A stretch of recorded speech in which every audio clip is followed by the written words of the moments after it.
গীত কাকে বলে? বাদ্যযন্ত্রবিহীন শুধু কণ্ঠের সাহায্যে শ্রুতিমধুর ভাবে পরিবেশন করাকে বলা হয় গীত। গীত নানা প্রকারের হয়, যেমন ধ্রুপদ, খেয়াল, ঠুমরি, ভাটিয়ালি ইত্যাদি। পরের প্রশ্ন, সঙ্গীত কাকে বলে? গীত, বাদ্য ও নৃত্যের সমষ্টিকে শাস্ত্রমতে সঙ্গীত বলে। পরের প্রশ্ন, সঙ্গীত কয় প্রকার ও কী কী? সঙ্গীত সাধারণত দুই প্রকার। এক হচ্ছে উচ্চাঙ্গ সঙ্গীত বা মার্গ সঙ্গীত। উচ্চাঙ্গ সঙ্গীত বলতে বোঝায় রাগ, খেয়াল, ধুন ইত্যাদি।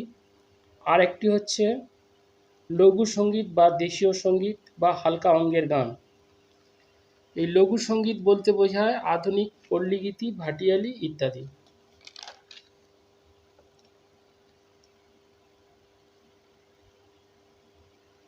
এর পরের প্রশ্ন হচ্ছে, স্বর কাকে বলে? স্বর হচ্ছে এমন একটি নাদ অর্থাৎ সাউন্ড যা সুরে উচ্চারিত হয় তাকেই স্বর বলে। অর্থাৎ অন্যভাবে বলতে গেলে বলতে হয়, যে নাদ নিজে থেকে উচ্চারিত হয় তাকে স্বর বলে। স্বর কয় প্রকার ও কী কী? স্বর প্রধানত দুই প্রকার। এক হচ্ছে প্রাকৃত বা শুদ্ধ স্বর, আর একটা হচ্ছে বিকৃত স্বর। এবারে প্রাকৃত স্বরকে দুই ভাগে ভাগ করা হয়েছে। একটা হচ্ছে চল স্বর, আর একটা হচ্ছে অচল স্বর বা ধ্রুব স্বর।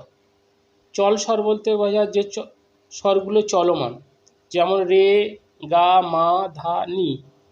অচল স্বর হচ্ছে যে স্বরগুলি চলমান নয়, তাকে অচল স্বর বলা হয়, যেমন হচ্ছে সা আর পা। ঠিক আছে। এবারে বিকৃত স্বর বা কমল স্বরকে দুই ভাগে ভাগ করা হয়েছে। একটা হচ্ছে কড়ি আর একটা কমল। কড়ি বলতে বোঝায় তীব্র মা, তীব্র মাকে বলা হয় কড়ি, কড়ি মাও বলা হয়। আর কমল স্বর চারটি হচ্ছে রে, গা, ধা, নি। এই চারটি হচ্ছে কমল স্বর। এর পরের প্রশ্ন হচ্ছে বাদী স্বর। রাগে ব্যবহৃত প্রধান স্বরকে বাদী স্বর বলে। তারপরের প্রশ্ন হচ্ছে সমবাদী স্বর কাকে বলে? তাহলে কি বললাম? বাদী স্বরের পরে যে স্বরের প্রাধান্য থাকে তাকে সমবাদী স্বর বলে রাগের ক্ষেত্রে। এর পরের প্রশ্ন, অনুবাদী স্বর কাকে বলে? বাদী, সমবাদী ব্যতীত রাগে ব্যবহৃত অন্যান্য স্বরকে অনুবাদী স্বর বলে। তারপরের প্রশ্ন হচ্ছে বিবাদী স্বর কাকে বলে? যে স্বর রাগে প্রয়োগ হয় না তাকে বিবাদী স্বর বলে। এর পরের প্রশ্ন হচ্ছে বর্জিত স্বর কাকে বলে? বর্জিত স্বর বলতে রাগে পুরোপুরিভাবে নিষিদ্ধ এমন স্বরকে বর্জিত স্বর বলে।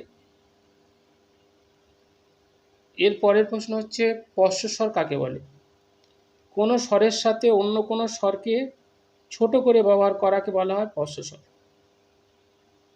ঠিক আছে। এর পরের প্রশ্ন, বক্র স্বর বলতে কি বোঝায়?